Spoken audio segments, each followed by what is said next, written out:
But is this a magic pen? Yes, a magic pen. I'm going to show you how to do skin details and all the sorts, and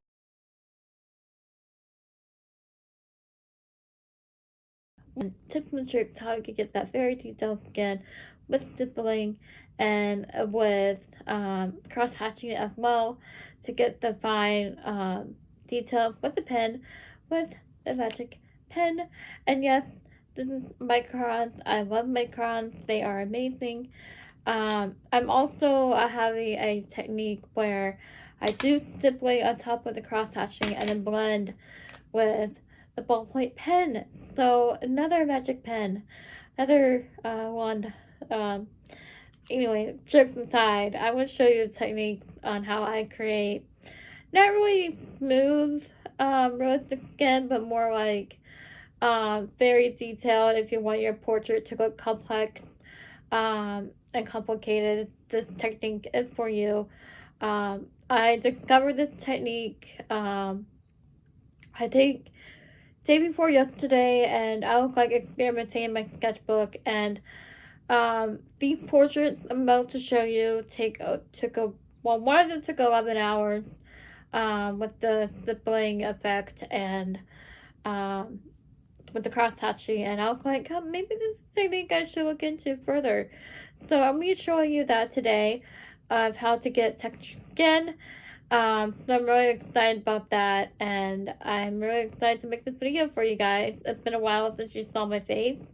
I guess we're back home for a while now, so let's get on with the video. Don't forget to give this video a big thumbs up, like, comment, and subscribe down below. Tell me which portrait is your favorite. So yeah, go ahead and get on with the desktop view. So let's get on with the video.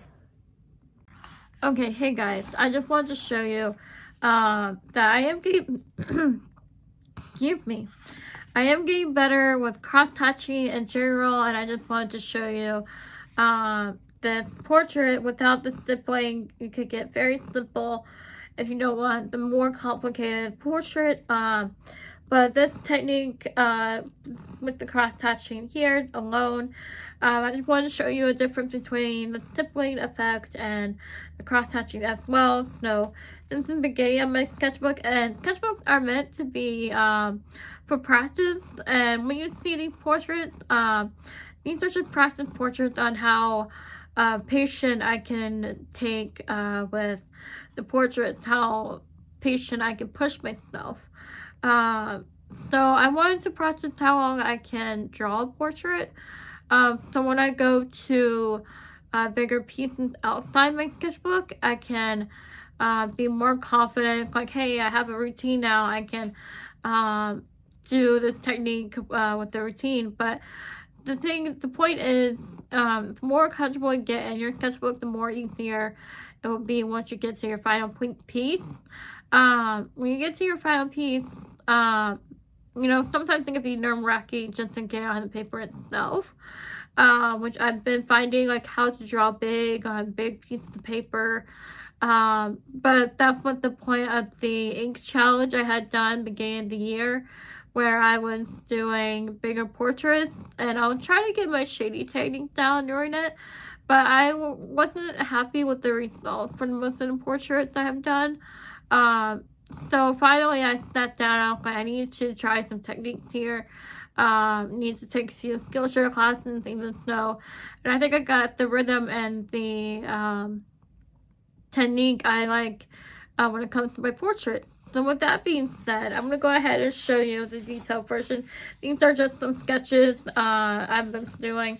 But you can tell here that I was trying to cross-hatch. It's still a good portrait practice. But these are good 30-minute sketches here. This one took around 6 hours to do, and this one was just a sketch. I call it sketch loosely because if I don't use micro pens, it's not really a drawing. This is just a simple sketch that I was trying out the technique that I was doing, and we can get caught up in techniques we're using or whatnot, but I was trying out the ballpoint pen stippling. But the ballpoint pen wasn't giving me the effect I wanted for this piece particular, and I was like, okay, maybe if I try micron pens and then blend with light pressure with the pen, and I was like very happy with it. So with all that being said, there's another piece unfinished. I did this piece yesterday, and I call it a sketchbook piece because I was so proud of it. I remember starting this at noon. I did take some breaks every now and then just to give my hands a rest from stippling and cross-hatching, and this one took around 11 hours. I started at noon and then finished it at midnight. I'm very proud of this one. But you can tell here that the stippling and the cross-hatching together was giving the illusion of them and also giving the illusion them after, which is hyper-realistic and hyper-realism kind of technique, but this is just simplified a little bit. So very proud of this one, and I wanted to show you also the technique as well in this video, how to get that skin texture that I've always wanted, and very detailed, and as you can tell there. But this piece I'm about to show you, I'm doing kind of like an old man, but a little bit younger wise, and this is like a step up from this sketchbook because it's a lot bigger, and I was like wanting this sketchbook because to practice for bigger pieces, so that way I could get comfortable with drawing bigger. But it will take a couple of days because of the quality of the technique. But for this one, if I can flip to it, I have skipped several pages. Okay, so this one, the eyes now take, depending how detailed and finished I want the eyes to look, they take around 20 minutes per eye. This one took around 11 minutes. I'm still working on it, and we'll go into detail on that shortly. But I wanted to mention, you know, this technique is not just sit down, draw. It's really focused and time consuming because it's stippling. And stippling, it can do with the ballpoint pen, but with my technique I'm about to show you, I use the ballpoint pen with light pressure and going back in and blending the stippling so it can look a little blended, not stand out there. So we're going to go ahead and get started with the video. I just wanted to show you some examples of the process.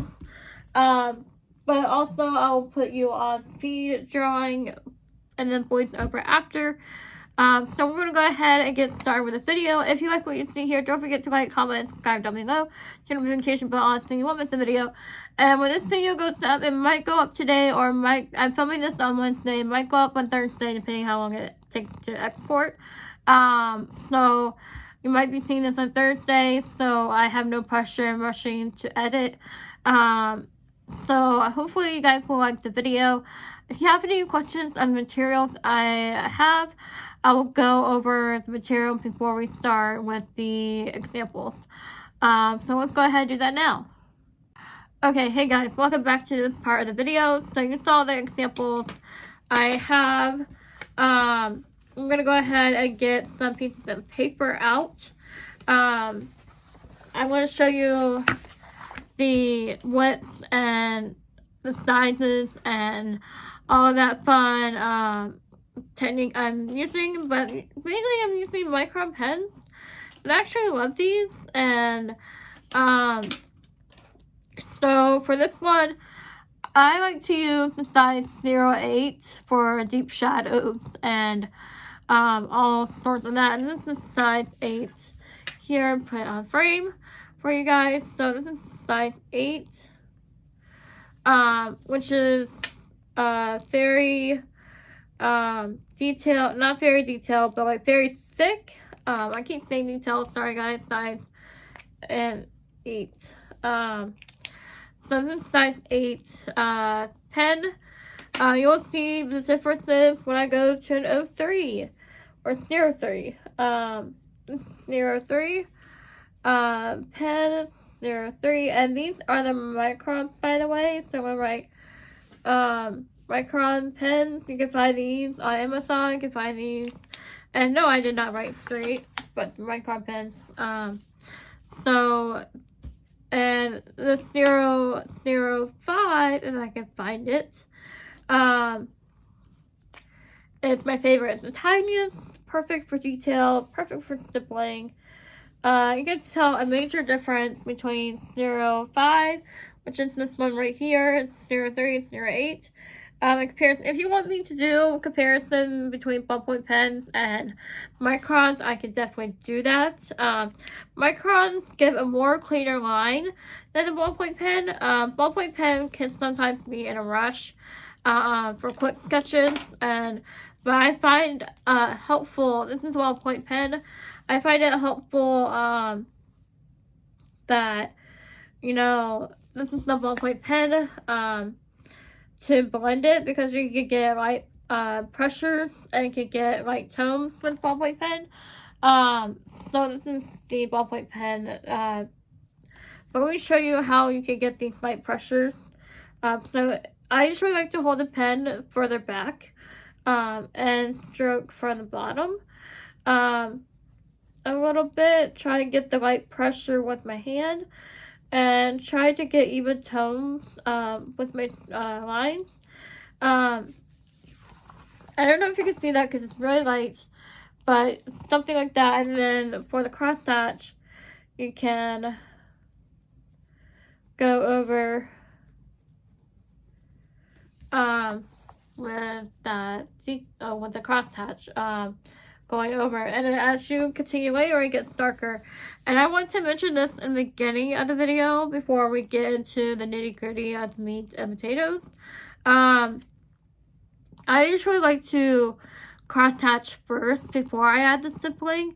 That way I can go back and layer with light pressure, just to have kind of a bit of a gradient. I don't know if that makes any sense to you, but if you're an artist, you know what gradients are. But I'm going to go ahead and show you the technique now while we're on it. But I'm going to explain the technique and then we'll go fast forward on the video itself. So we're going to go ahead and do the technique now. I wonder if I could zoom in. Sorry for the shakiness, guys.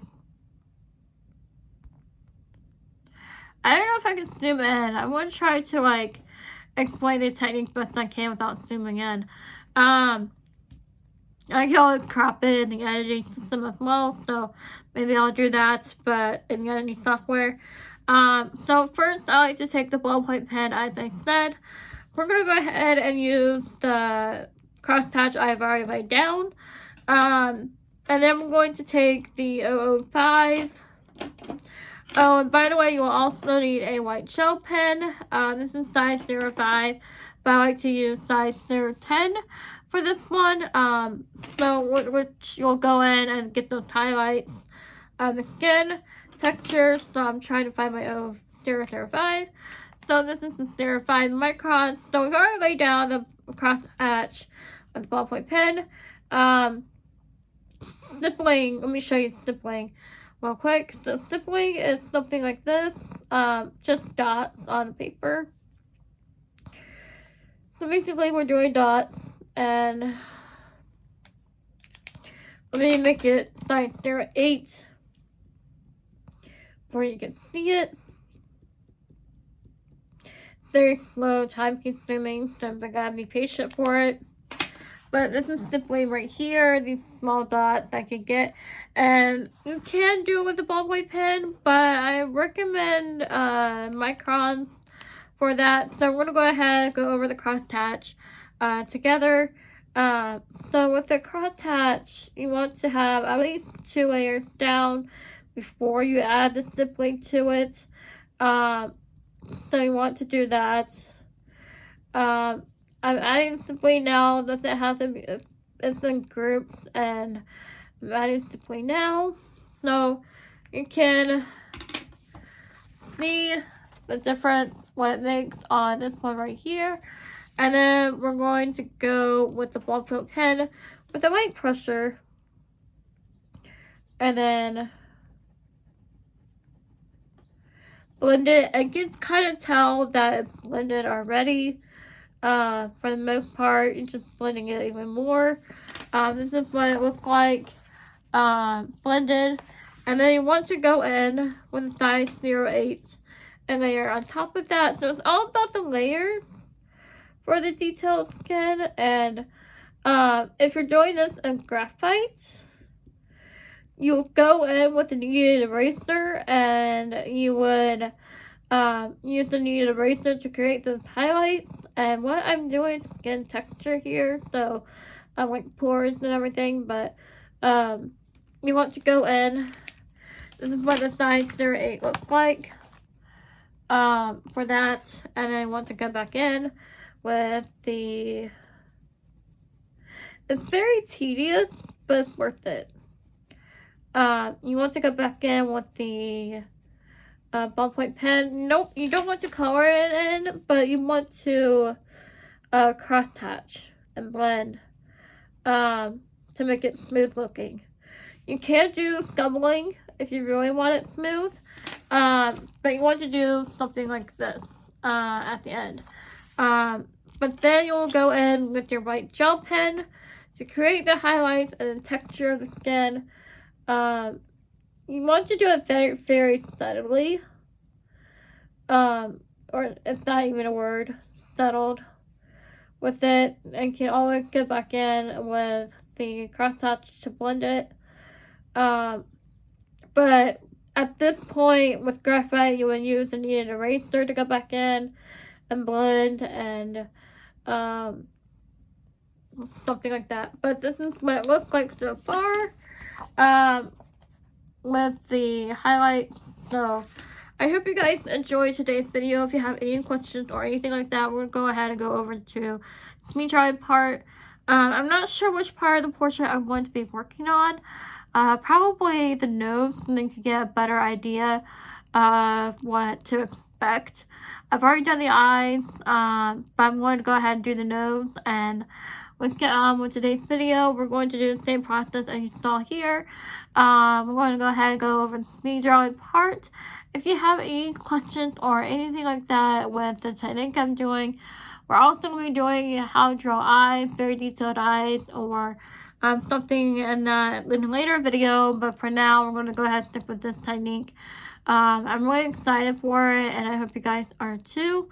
If you have, again, any questions or anything like that, let me know down below. Turn your notification bell on so you won't miss a video. And guys, if we can get to 800 subscribers by my birthday, which is July 19th, that would be completely amazing. We're so close, yet so far away. But we're at 782 the last time I checked. So if we could get to 800 subscribers, that'd be amazing. I'm going to try to be posting a lot more now. And so yeah, thank you for watching. Let's get on with the rest of the video.